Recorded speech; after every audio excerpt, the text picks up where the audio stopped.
I think that the question that we have to ask ourselves as humans is, why are we strangely attracted to this technology, but also scared to death of it? And so the thing that I think may be dead wrong is that this could be apocalyptic, or that it will be for humanity. I loved what you said about how AI is here to reveal us. In the book, as you know, I talk about AI being a cosmic mirror to humanity. I actually think that it's destined to have more and more of us go inside, remember who we are, and what reality really is. So while AI will be a crucible for humanity to pass through, and while it will cause some pain, unfortunately, it seems like we as humans need pain sometimes to make progress. Welcome. According to a recent Goldman Sachs report, artificial intelligence could replace the equivalent of 300 million full-time jobs. But is work the only challenge we face with AI? Or is there a far bigger societal, psychological issues that we've all got to examine? Well, our guest today says that there are far bigger issues that each of us must face if we're going to thrive in the age of AI. Welcome to the Dov Baron Show. Come for the stories, stay for the learning. I'm your host, Dov Baron. I advise high-performing leaders and organizations how to harness their emotional source code to transform their tribe. Our guest today is Jeff Burningham. He's the author of a book called The Last Book Written by a Human. Jeff Burningham has built and backed hundreds of companies and ran for governor of Utah. But what's most interesting is not his resume, but rather his revelation. After years of chasing growth and power, he started asking the question few leaders dare to face. What does it mean to stay human when the machines start thinking for us? This conversation is about far more than the fear or the fantasy. It's about meaning. It's about faith. It's about courage to evolve. Where Jeff and I come together is that we both believe that AI isn't here to replace us. It's here to reveal us. So if you've ever wondered what the soul of leadership looks like in an algorithmic age, stay tuned. This one will make you think and maybe even remember what it really means to be human. More about Jeff Burningham in a moment. You're tuned into the Dov Baron Show. Each episode is an exploration into the minds of those who are shaping the world. Every episode is a raw, unscripted collaboration between my guest and me as we explore the truths behind leadership that few dare to admit or even recognize. We find guests for you who are sometimes unknown to the general public, but absolute titans in their field, the kinds of people that high-profile leaders turn to when they need an edge. If you're the kind of leader who craves depth over sound bites, hit that subscribe button right now, because this is where real thinkers come to sharpen their edge. Back to Jeff Burningham. He grew up in Spokane, Washington, as the oldest of 6 kids and started his first entrepreneurial venture at the age of 13 by buying a carpet cleaner and offering cleaning services to local businesses.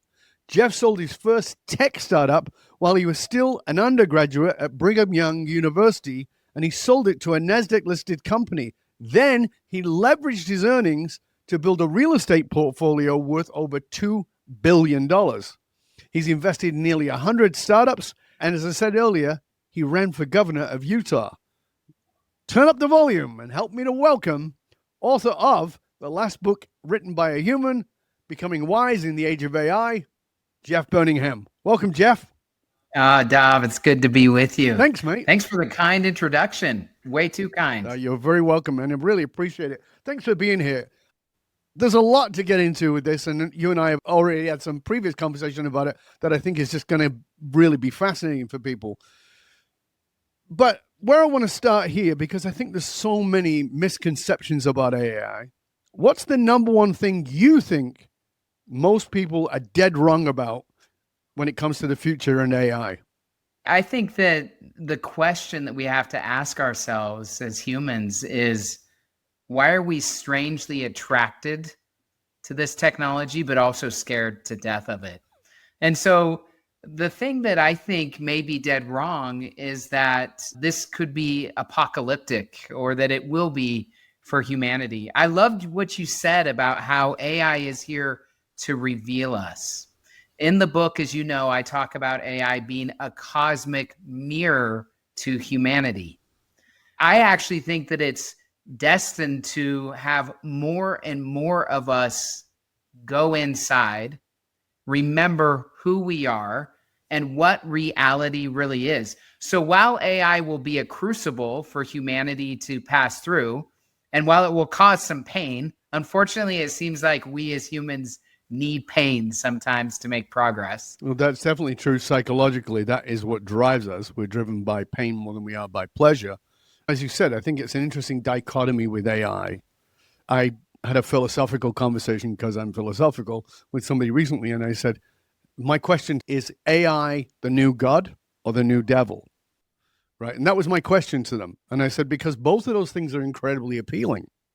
Like, we know that, quote unquote, the devil seduces, but we're pulled to God because it's pure. But if you go to God, you get your ass slapped. You get all kinds of things that happen. And I think in many ways, it's both. It's this sense of, we have to decide. It doesn't matter who you, quote, worship, but when you worship it, you live in fear of it.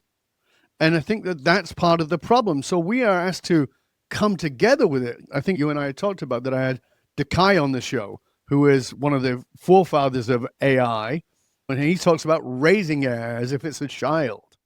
My friend Larry Wingett said, your kids are your own damn fault.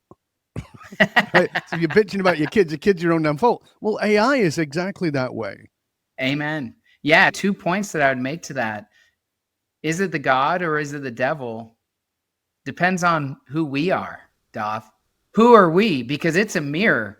It acts as a reflection to humanity. I tend to think that God is awakening to itself here, that it has created an infinite amount of intelligent beings to come back to itself. So hopefully AI will reflect that godlike nature. I often say, I don't think the devil even exists. We're our own worst enemies. Sure. So in the age of AI, are we going to triple and quadruple down on our worst tendencies that we know lead to human division, human, you could even say, destruction? Or will we play a new game? I encourage readers in the book to pivot to a new game that reveals this godlike unity that I think is at the underpinning of what existence is. A second point, real quick. It is analogous to a child. Think of it like a child that we are raising up. In essence, with the creation of AI, one way to think about it is we as humans are bringing the economy or ethics, let's say, of heaven closer to earth. We're now creating something intelligent that we don't quite understand. It can be scary, but like I said, the opportunities for human flourishing have never been as great as well. And it depends on how we, quote unquote, raise this child. If we raise it with an eye towards human flourishing, I think it can help take us there. If we raise it with our shadow and the worst of ourselves, if we triple and quadruple down on greed, hate, and division, guess what it's going to feed back to us? More of that. And we are creating the devil, quote unquote. We are strengthening that aspect if we do that. Yeah. What I find fascinating about it is, though, because I'm out look at everything through the lens of psychology, and what I know for sure is human beings rarely change until they're confronted with something quite dramatic. We're also pretty lazy, meaning that we can say, yeah, this needs to change, but do bugger all about it. This may be politically incorrect. You can stick your thoughts and prayers where the sun doesn't shine. It isn't bringing anybody back from being shot. So it's like there's a laziness there. And now at the same time, many of those people who were sending thoughts and prayers, if their kid was shot, they'd change everything immediately. And so I think that that's part of the challenge. And I'm not talking about gun law here at all, actually. I was using that as a metaphor. A lot of what you talk about in the book that I really saw throughout the book was that you're asking us to come back to ourselves, to a better self. Because as you say in the subtitle, it's about wisdom, coming to wisdom.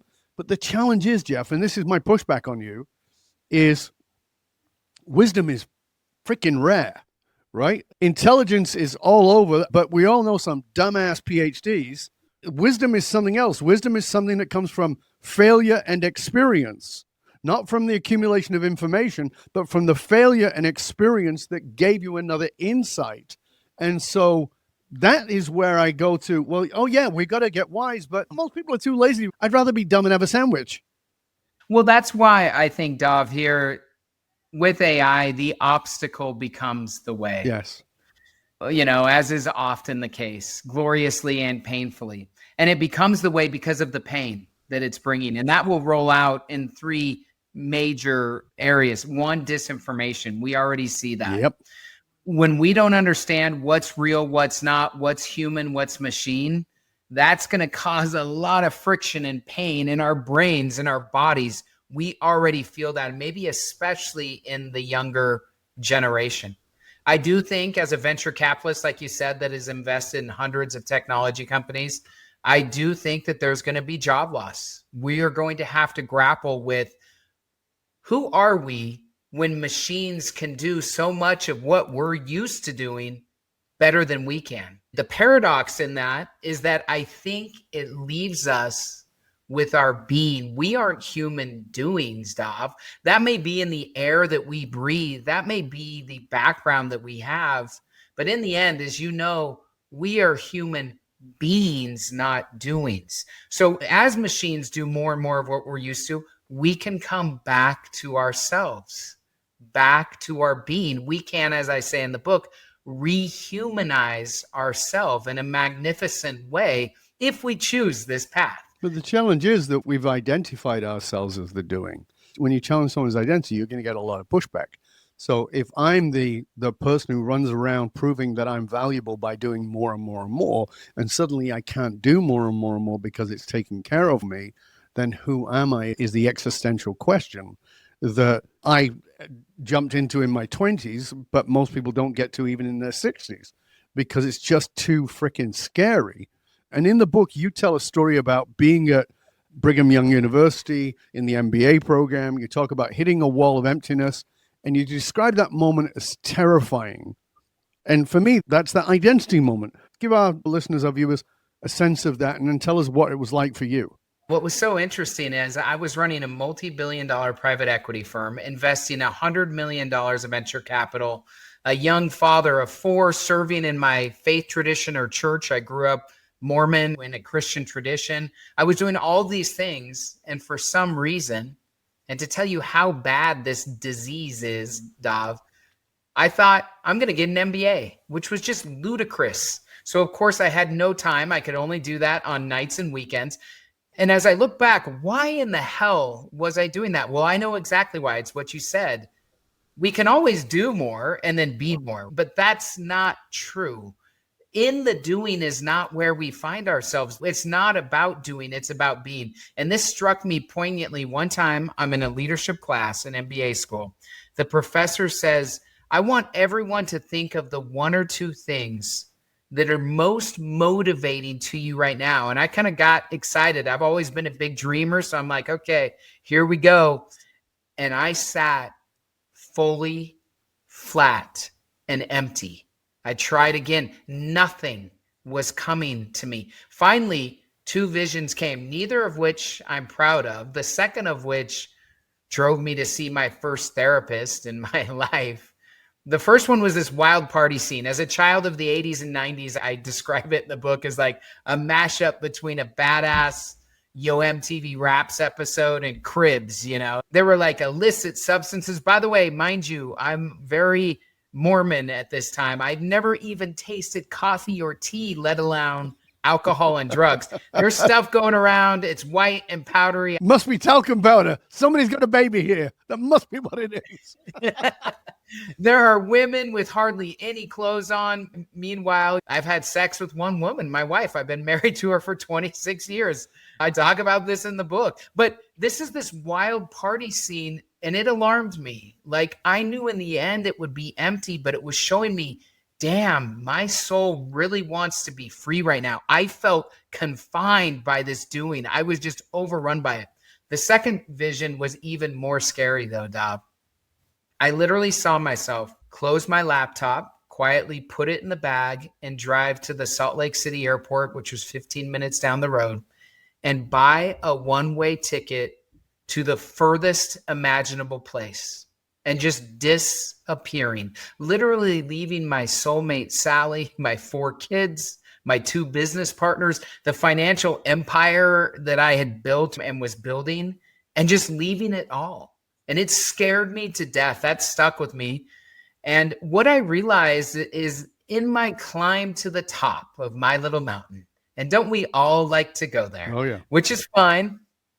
But I had lost a lot of my being in that climb, not because I had done anything wrong necessarily, but because I had become addicted to doing. And I thought that by doing more, I could be more. And that's just not simply the case. I've been an adjunct professor now to thousands of entrepreneurial students at BYU. And one of the things that I always tell them is the most simple ideas are often the most powerful and therefore the most neglected.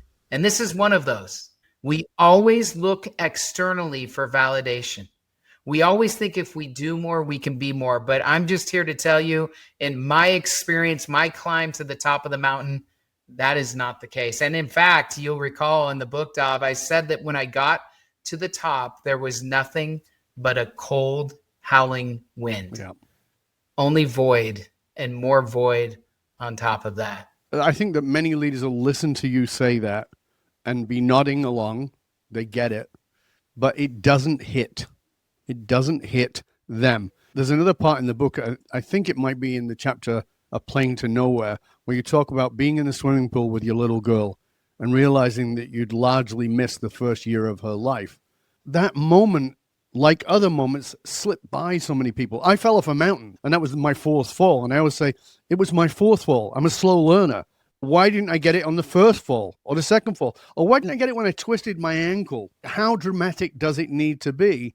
And so being in that pool with your little girl and looking into her eyes and realizing, why do you think you had that awakening?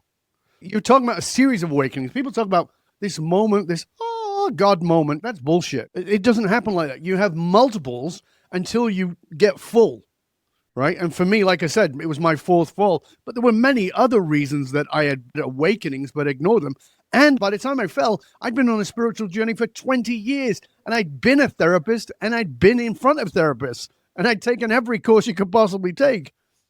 But that's different. That's the difference between, as you said, that's the difference between intelligence, gathering of information, and wisdom, which is experience plus failure. And suddenly it's like, oh, and sometimes, certainly for me, it was the gravitas of the accumulative negativity, the accumulative failure. So I've got this, I've learned all that, I've had this experience, I failed, and that's painful. But if I keep going down that road, where does that go? Was that the moment in the pool with you? Did you get to that moment of going, if I keep going down this road? Yeah, I certainly did. I say in the book, and you understand that most often these revelations, these poignant moments, they don't come in meditation or prayer necessarily. That may be the table stakes or the groundwork that kind of tills the soil in your soul, gets it ready. But it's really in quiet moments like this one of reflection with my daughter in the pool when I looked into her eyes. That's where the magic happens. And let me try to answer your question. No one's asked me this, so let me give you 2 thoughts. How did this happen, or why did this happen? Let me just say one thing, just as a thought experiment. Is this the quote unquote grace of God? So the point is, it's the grace of the universe, of our higher selves, of God. So in one way, I can't answer, as I don't think anyone can necessarily answer, why me? Why now? Why this way? I don't know exactly. Let me pat myself on the back a little bit or say one thing that I think may have led to this. I'm fearless in following what I feel like I should do. You have to understand that releasing this book was a massive leap for me based on my community, based on where I live, based on my background. I am fearless in following what I'll call the heroic journey. And I think that's what we're on, both as individuals and collectively, especially in the age of AI. When I talk about a crucible, an almost kind of judgment day that AI is for us, this is pulling us, pushing us, pleading with us to lean into this heroic journey. And so the only thing that I could say that might be helpful is lean into that. Follow your intuition. Follow that inner voice. Don't be afraid to go inside. And then when you see what you see and it's not all pretty, acknowledge it with love, authenticity, and keep going. What's behind door number 3? Don't shy away. You lean into door number 3. I think I've obviously shown that in my life, in starting multiple billion-dollar companies, in running for governor when I'm not a politician, and writing this cosmic book. I think that I am willing to lean into my own heroic journey. That would be the best answer that I could give you, and the best maybe advice that I could give listeners. If this is something that's calling you, you can lean in fearlessly and with love, ease, love, and grace into what you see and into what comes. Maybe that's why. I spent my early years traveling the world to study different religions and different philosophies. And when people ask me my religion, I will say that my religion is curiosity. And in many ways, what I'm hearing you say is leaning into soulful curiosity. As I read the book, and I have many friends who are Mormons who've grown up in the Church of Latter-day Saints, and I've interviewed several of them actually, and have that background there. This is not a Mormon book. I remember I was reading it and thinking, whoa, I think a couple of the people might be a bit pissed off about this. This does not seem to go the path. I wanted to ask you about that actually. What is that like? You were a bishop in your faith. You weren't just like, oh, I go on Sunday. Let's be honest here. You don't fuck around. You get in with everything. Real estate. Oh, I'm going to run for politics. What? You're going to run for mayor? You maybe head of a committee? No, I'm going to go for governor. Let's just start with that. So you didn't mess about. You went into the big stuff. And you're the bishop with a community. So what was that like? I imagine a battle, because I can see you going for governor because Mitt Romney was governor. Okay, good. I can get, there's a path there. But this book, in many ways, seems to be quite a deviation and might create some inner turmoil in you, not of who you are at a soulful level, but who you are at an identity level inside of your faith. Absolutely. I viewed this book as my little piece of art, Dov. I mean, whether you experience that way or any reader does, I know a lot have. It doesn't really matter. The outcome isn't up to me. What I was fully committed to was the process of creating my own little piece of art. And whenever we step into that process wholeheartedly with our souls open, we don't know where it's going to take us. So this has been a very cosmic journey to bring me here. I negotiated, quote unquote, with God, argued, wrestled with him, with the universe, with it for years. I lost out of the governor's race 5 years ago. And I've been working on this book for 4 or 5 years, mainly because of what was coming out. At first, I'm not a writer. I'm okay, fine, I'll write. Oh, but I'm not going to write this. Okay, I'll write this, but I'm going to use a pen name, or I'm not going to say that I ate a mushroom. I'm going to say I had a dream, like I'm going to talk about it in bullshit, half-ass ways.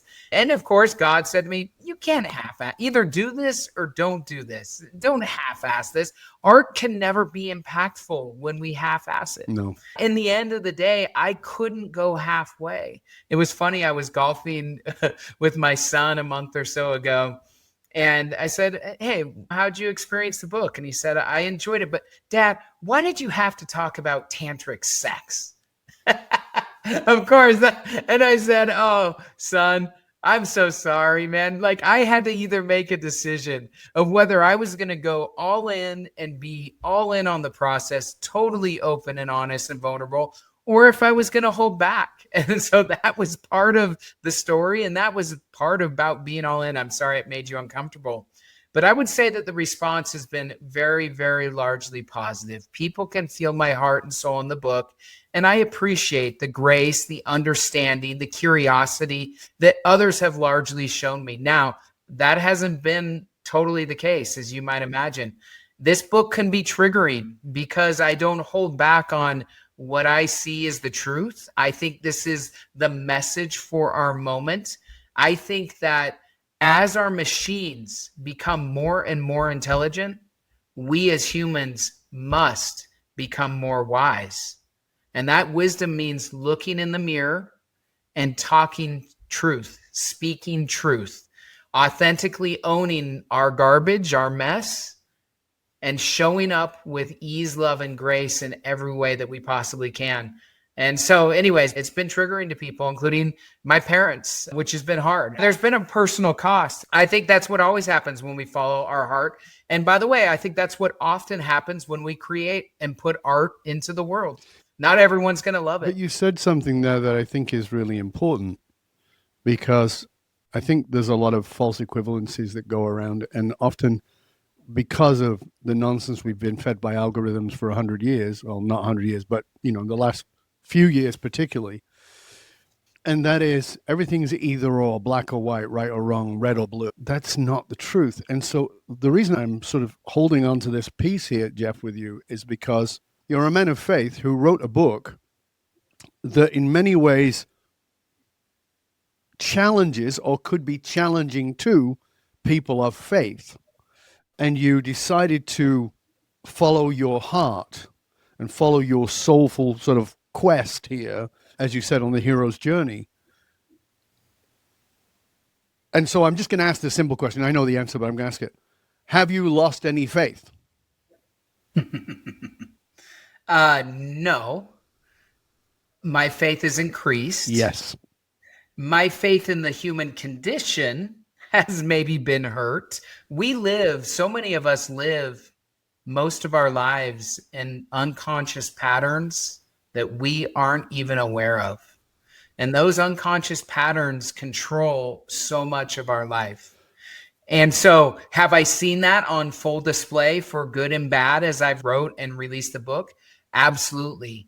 Has my faith in the ultimate divine purpose of mankind, of the universe, the heart of the base substance being love, absolutely increased. I absolutely believe that. Now, we may be further behind than I would hope. I'm speaking generally as humanity, but that's why I wrote the book. I wrote the book to be a conversation starter so that we could start having conversations like this, Dov, of course, on podcasts, but also in boardrooms, and most importantly, around the dinner table. Where AI could really affect us is in relationship, and that's an important thing to discuss. In part 2 of the show, I want to talk about bringing that into the organization, because there may be a tendency to want to make it, it's woo-woo, and so we're not going to really bother with that. I want to talk about that. I want to talk about the reception to it from that point of view as well. I personally work with very high-profile leaders who are extraordinarily successful, and they definitely feel like they have to hide the stuff you're talking about. It's not there for the boardroom. So I want to talk about where that goes in part 2 of the show. But before we do that, I want to make sure that people know how to find out more about you, about the book, and about all the resources that you have. So please tell us. Yeah, I appreciate that. I'm not hard to find. Jeff Burningham, like burning a ham. My website, jeffburningham.com. The book's for sale at Amazon, Barnes & Noble, Target, Walmart, anywhere you want to see it. And I have very mixed feelings about social media, but I'm trying to go to where the people are. I mean, when you run for political office, you see the worst of social media. And so, but I'm at Jeff Burningham, believe me, I'm at Jeff Burningham on almost all the platforms. So I'd love to talk to people. All right. We'll make sure that all those links are posted in the show notes. So if you didn't catch them, don't worry. We're going to be back in just one click for more of our delicious conversation with Jeff Burningham, like burning a ham, who is the author of The Last Book Written by a Human. We'll be back in just one click. Stay curious, my friends. Stay curious. Welcome back to part 2 of our delicious conversation with Jeff Burningham. He is the author of The Last Book Written by a Human. Jeff grew up in Spokane, Washington. He's the oldest of 6 kids. He did his first entrepreneurial venture at 13. He went on from there to go and do all kinds of things, including running for governor. He went to Brigham Young University, and while doing his MBA, sold his company to a NASDAQ-listed company and then shifted that into a portfolio for real estate worth $2 billion. So he's got his hands deeply in business, comes from a business world. He also was a bishop. He comes from the faith base as well. And now he's written this book that, as we talked about in part 1, is really asking us to look at how we are evolving ourselves. Now, let's start with that question, Jeff. You said the last book written by a human. Why did you choose that title? Because it could have been a book written by a human in the age of AI. Yeah, 2 reasons. I wrote this book with all my heart and soul. I hope as you read it, you felt it. Like, it is very human. So the point is, I hope that there continues to be books written in this way. I wrote every single painstaking word. As you know, the foreword was actually written by ChatGPT. The rest of it was painstakingly written by a flawed but trying human, myself. Secondly, the way that I thought of the book, Dov, is there is so much coming at us. Social media, political division, just so much. If I were plopped onto this earth in 2025 with so much coming at me, with AI coming onto the scene, what would I want to get my hands onto? What would I want to read to try to kind of get my bearings of what in the world is going on here? How can I make a difference in a positive way? And that's what I want to read. The last book written by a human. As you know, the book is really about human nature. Yes. It's about AI, but it's really about human nature. Because I think it's a belief to this wisdom that's embodied, a return to our bodies, a return to nature, a return to beautiful, messy human relationship. That's how we transform.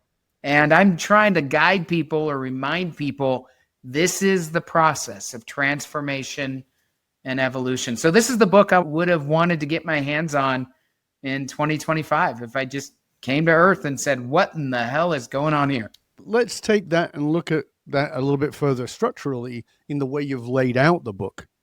You've decided, okay, if I come to Earth and I need a book that is the last book written by a human, this was the book you'd want to read. But then you've laid it out in a specific way. Walk us through that. Yeah, what's interesting is as an investor in hundreds of technology startups, I've seen this pattern repeatedly. This is how new technology comes into culture. Number one, what's interesting as I wrote the book is I think it mirrors our own existence, the heroic journey that we're all on. And that always starts with number one, disruption. As you know, Dov, change is the only constant. We can fight and push and hate that, or we can accept that with ease, love, and grace. But disruption is always where it starts, and that's the first section of the book. The second is reflection. What does this change mean for me? What does this new technology mean for me? How do I use it effectively and have it not use me? You could say in our age, how do I not get lost in the machine? How do I stay grounded here on Earth and not get lost in this digital world? So reflection was the second stage. That's often too where the hero declines the call, says this isn't for me, I can't do it. Transformation is the third section, and that occurs when the hero says, we can do this, let's lean in. What is really happening here? So transformation is all about love. It's about acceptance. It's about growth, both personally and collectively. And that's where I talk a lot about personal transformation in that third section. And then lastly, the last section is titled Evolution. And this is where I believe we're going. Once the hero has gone inside, done the work, they have some wisdom to then bring to the tribe, to bring to the world. And that's where we can naturally evolve our institutions. So I talk about reforming religion. I talk about conscious capitalism. I talk about a potential new political movement. The human political movement is what I call it. So that's how the book is laid out. It mirrors kind of the way that technology integrates into society. I think it also is a pattern for our own spiritual growth. That's what I liked about it. What appealed to me about it was because I love investigating paradox. And this paradox of this machine that can bring us to our spiritual center without us, and this is the trip, there's always a trip, there's a tripwire, without us turning it into God, which is the other side of it. So from that point of view, what is it that you sort of most fear about where we're going with AI, where we could get lost? Yeah, I think the 3 stages of disinformation, unemployment, and then I don't know if you knew this, Dov, but I learned this when I ran for governor. I think the highest risk factor for war or for civil unrest is unemployment in males ages 18 to 40. Disillusionment. Yep. So you can see how this could lead to additional violence and almost third-party violence, in that we could use AI to inflict harm upon other human souls, our brothers and sisters, so to speak. So I think my greatest fear is that we take the path of least resistance, that we triple and quadruple down on this old game that I think is crescendoing right now. This old game of division, greed, power. I think you see that crescendoing in politics. I feel it. I think you see that crescendoing some economically. And I think it's time. I think we're wise enough. I think we're mature enough to lean into a new game where maybe money isn't the currency, but karma is the currency, where power isn't the reason or motivation. Authenticity is the real engine behind what's coming. And then where love is the reason, not control. This is a new paradigm. I mean, at least new for this day and age, let's say. And I think it's the opportunity that we have to transform and evolve ourselves. I see AI as a potential tool to, as I speak about in the book, upgrade the human condition, to upgrade existence for a lot of us. And that's the picture I try to paint. That's a direction I think we could go. It's not going to be easy. I'm not saying it's even likely, but I am saying it's possible. Yeah, I think that we've got to recognize the possibility. But I think if we're going to be realistic, we also have to acknowledge the possibility in the other direction. I wrote a special report about transhumanism and the dangers of transhumanism. And in that report, which I was speaking on a lot last year, I talk about that I am understanding why people are terrified of AI, and I am totally understanding why people are excited about AI. And the challenge is that in a business level, and we're going to talk about the business side of this, at a business level, this is the new money-making machine that's off the charts. Now, there are ecological issues with it, in that it takes enormous amounts of power, enormous amounts of water that has to be quality drinking water. In a world where water is short in a lot of places and where power is short, we're building more and more clean power things, but we're using more energy than we've ever used. It's not even catching up. That's why fossil fuels are still so popular. So you've got all those kinds of things that are very real. And as I talked about in that report, if I said to you, do you think social media is good? Most people would say, oh, it's been a bit toxic, really. How's it impacted our kids? It's done this. What's it done to suicides in teens, and et cetera, et cetera? And we'd all go, ooh, shit. Okay, now we get in a time machine and we go back to just before the internet, because I'm old enough that I remember being at conferences talking about this thing that was coming called the internet. And then being at conferences talking about this thing called Internet 2.0, which would have moving pictures on it. And we'd have flash video. People are like, what the hell's flash video, Dov? Right? Yeah, I'm old. So, and you look good, though. If you could go back in time, yeah, what guidelines would you put in place that we should have put in place back then? And people are like, they've got a litany of things. Oh, this and this and this and this. And I go, but we didn't, did we? We were very excited. I was excited. I thought it was going to be the new town square where we'd all have a voice and it would be beautiful. It'd bring us together. That was the idea of it. It's not become that. The challenge is this, that now we have the opportunity to have guidelines for AI, guardrails. We're not having those. In fact, America and Britain have pushed very hard in making sure that we don't have those guidelines, that those guardrails are not in place. And that, for me, is the danger, is in the greed. We're moving towards a technocracy. People are worried about democracy. They've elected a socialist, communist. You know what? That's really not a problem. Your problem is a technocracy who is pulling all the strings behind that. And they're using AI. They're using all the algorithms to control us. If we can't get ChatGPT to do it, or Claude, or whatever it might be, how do we get to install the guidelines, the guardrails within ourselves, and not become, quote, lazy, let it do our thinking for us? Because your book is about finding the wisdom, but at the same time, let's remember that the great seducer is comfort and ease, laziness. Yeah. No, I mean, these are all great points, and these are all great questions in the age of the artificial. And this is what we get to determine together. I think that existence is a never-ending cycle of life, death, and rebirth. In fact, I start the book on the Ganges River in Varanasi, India. And I won't lay out the scene, but it's a very poignant scene of life, death, and rebirth. And laundry. And laundry. Yeah, well, that's life, man. That's exactly it, right? It's birth, death, and laundry. As the Buddhists say, after enlightenment, chop wood, carry water. It's the same message. And I read that and I thought, oh, yeah, that's beautiful. Yeah. Well, and one thing I could just maybe say to sum it up, the more things change, Dov, the more they stay the same. Mm-hmm. The work that we have to do stays the same, whether it's via AI, whether it's pre-internet days. I think the work that we have stays the same, the human work that we have to do. So the paradox is, how do we stay embodied and human in a digital world? And that's a challenge for us all to face. That's something that we all need to grapple with.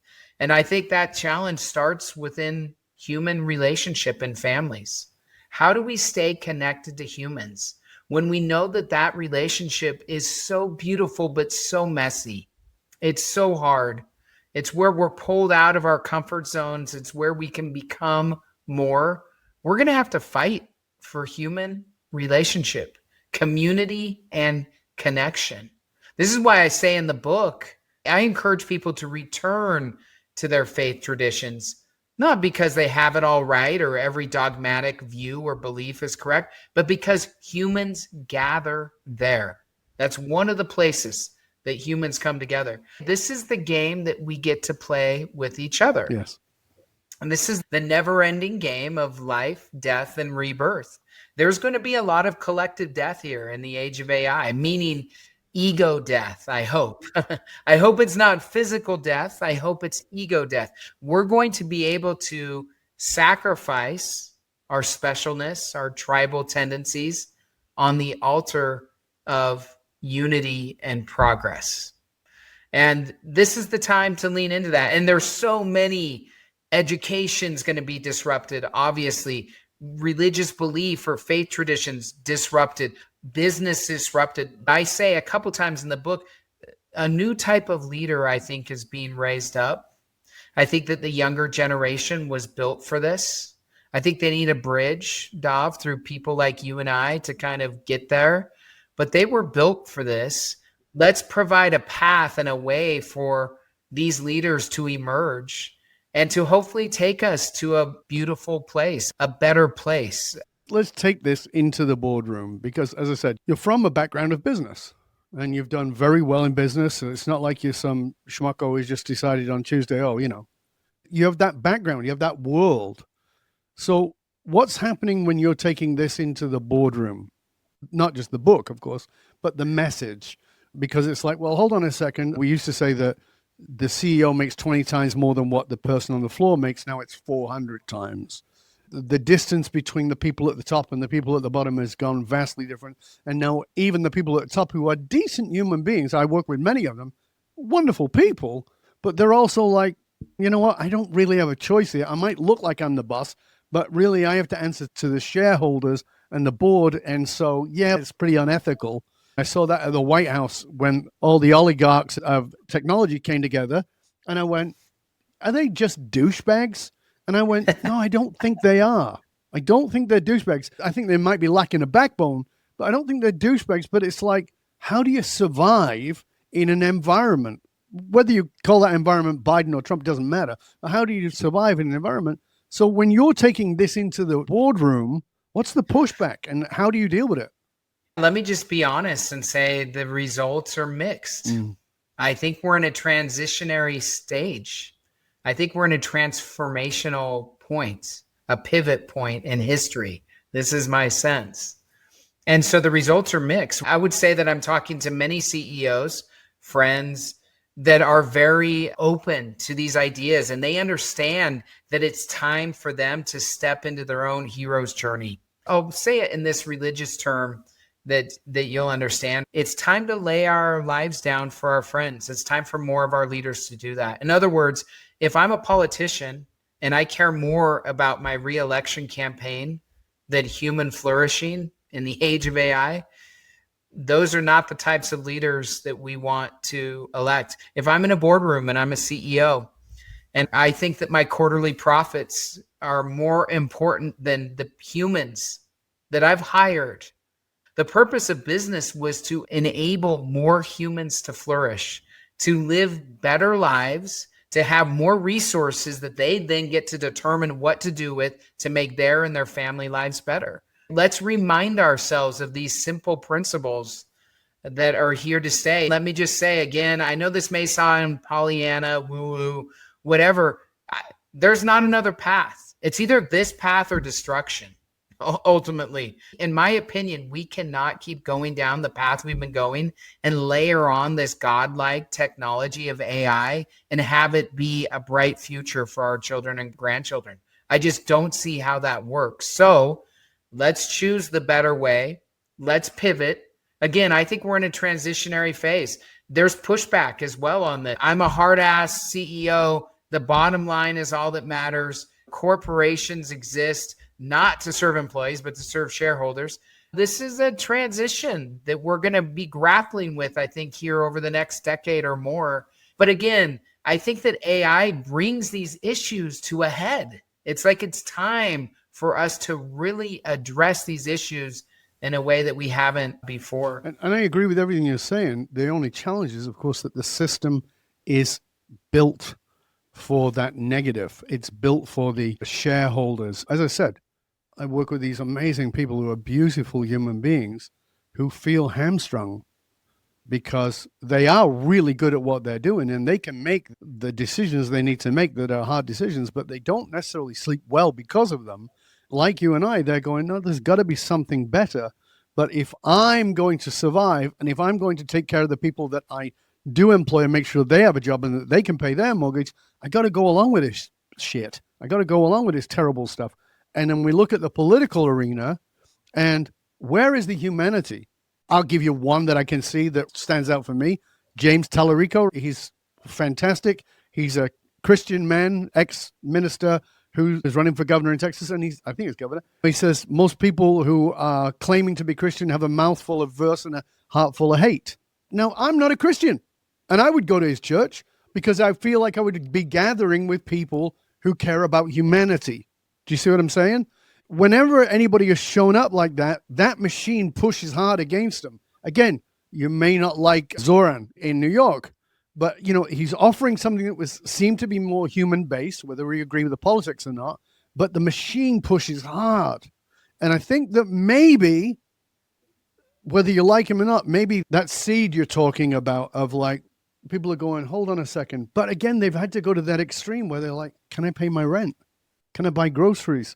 And again, it's this moment of sitting in your MBA class and going, oh shit, I've been chasing the wrong things. Or the moment in my life of falling off the mountain and going, oh shit, I've been all about my ego. So do we need that moment? Yeah, I totally agree with you. I mean, this is going to be hard work. Systems are made up of people. I agree. And ideas, period. And so if enough people shift, if we can change ideas, if we can tell a little bit different story, if we want to understand and lean into this divine unity that I think underlies everything, when we understand that the division that politics, socioeconomics, etc., is sowing into us is largely illusory, we can write a different story. We can tell a different story. We can write a different narrative.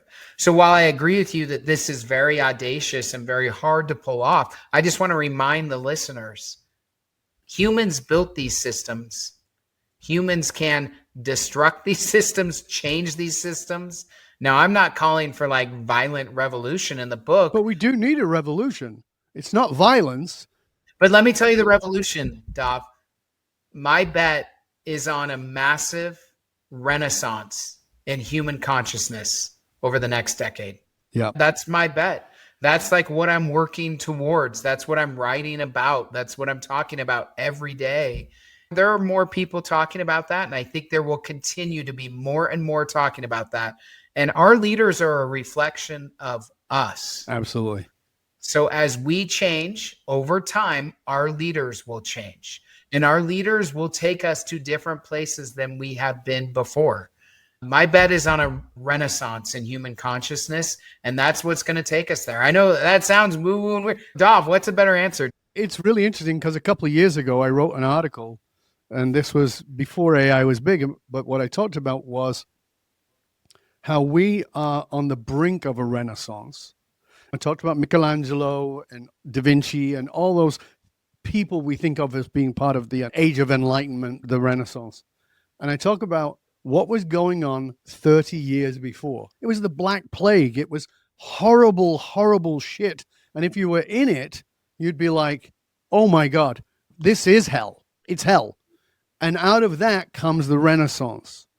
And I think that in many ways, it seems pretty black right now for a lot of people. And my question in that article is, what if this is the preliminary to it? Human beings need enough pain to change. Then we look around at this political nonsense that we're living in, not just in America, but across the world. And we're seeing the uprise of dictatorial and authoritarian and technocrats and oligarchs. Is this the point where the people wake up and say, hold on, we need a renaissance? And I am fully with you. I think we need a spiritual, social, certainly emotional, psychological renaissance.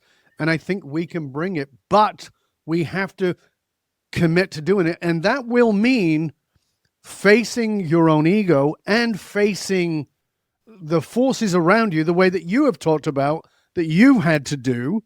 It doesn't mean you've stopped being a Mormon. It doesn't mean you've stopped being a business person, but you've become a human who is embedded or committed to being embedded in wisdom. And that, I think, is the key to it, is that I got to get out of the way of my pursuit of comfort into my pursuit of something greater in the world. Your book opens with death. It ends with rebirth. So let me ask you this question as we come towards the end of the show. What part of Jeff Burningham still has to die? I love this. My hair is all gone on the top of my head, so it's not that. I believe in the flow of the universe. I believe that there is a divine plan to kind of all of this. So what does AI have to do with that? So because of those things, Dov, I need to continue to live as absolutely in non-resistance as I possibly can. In other words, not my will be done, so to speak, God's will be done, or the universe's will be done. I need to continue to have faith in living in non-resistance and not worrying about outcomes.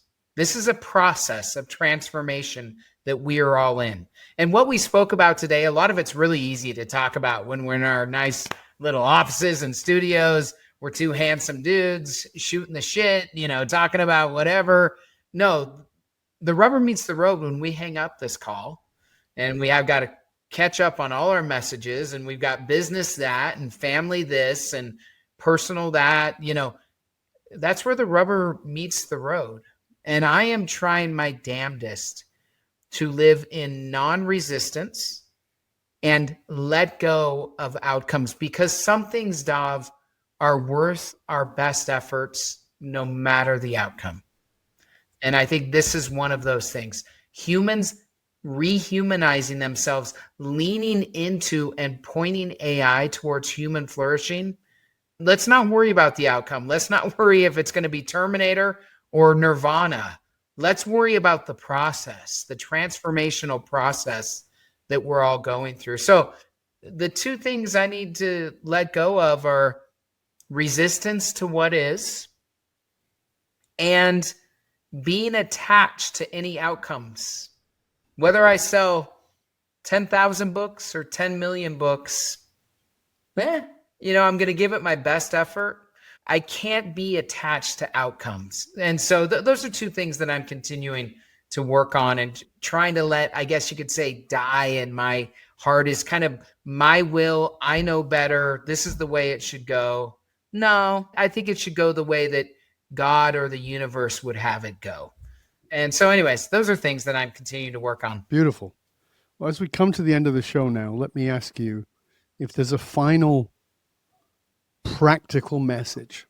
So not just a philosophical, but a practical sort of guidance message you would want to the listener, the viewer, walk away with and go, I can do that. What would it be? Could I do three things real quick? Sure. Number one, sit today in silence and do nothing for 10 minutes, 20 minutes, however long you can. Hold on. Let me help you. Start with 2. Put a timer on your phone. Put your phone over there and start with 2, only focusing on your breath. Believe me, if you've not done it before, it's going to be a bloody long 2 minutes. But you have to start somewhere. And quit judging yourself. You're going to think you're doing it wrong. There's no wrong way to meditate or to sit still. Just sit still and breathe. Number 1. Number 2, get back into nature. Do something in flow, whether that's surfing or hiking in nature.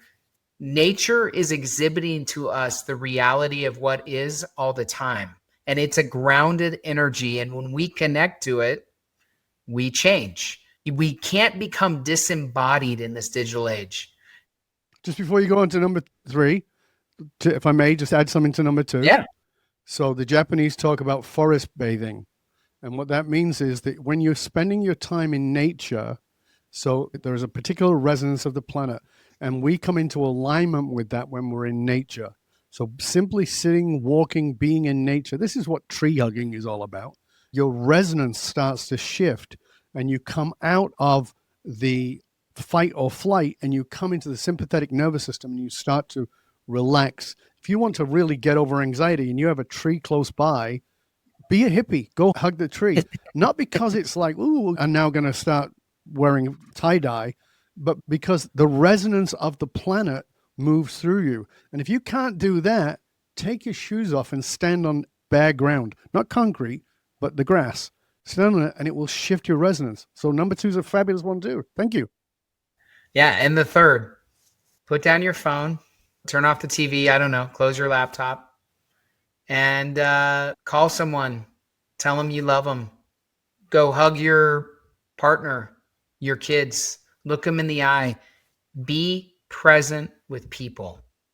So there's 3 very practical, simple things. Sit with yourself in silence, doing nothing for 2 minutes. Dov gave you the 2 minutes instead of 10. He's a much nicer teacher than me. Connect with nature and then go be present with another human. Listen to them, look into their eyes. When we look into the eyes of another human, we're looking into the eyes of God.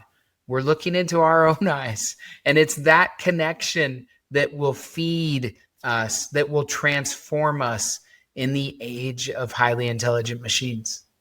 Beautiful. Thank you.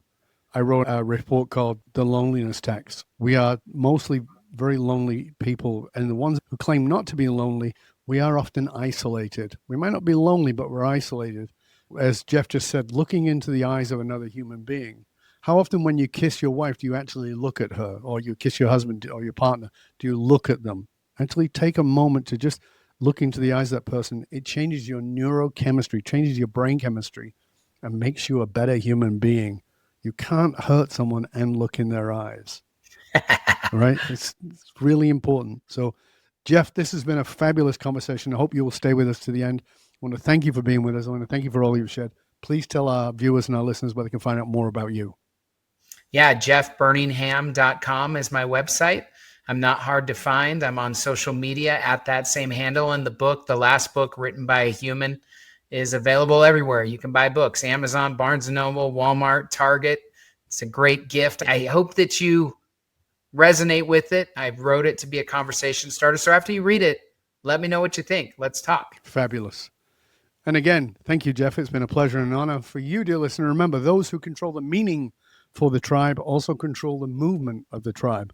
Leaders who are committed to positively shaping the political and business landscape know that they must tap into what drives human behavior. I'm Dov Baron. I show businesses, teams, and leaders how to harness their emotional source code to move their tribe, because unified, actualized meaning is the single monolithic difference between mediocrity and greatness for all individuals and for companies.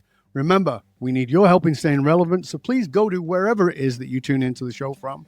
And do us a favor, hit that button, rate, review, and subscribe. And of course, a big thank you to you for making this show so successful and sharing the show with everybody you know. It makes a huge difference, and we really appreciate it. Till next time, stay curious, my friends. Stay curious how you can not just get more intelligent, but get wiser. And how do you get wiser? You get wiser through experience, through failure, by embracing those, but most of all, by embracing your humanity. I'm Dov Baron. I'm here to assist you tapping into your deepest meaning to reach that next level of clarity, focus, purpose, and profit in your business, in your life, and your leadership impact. And I am out.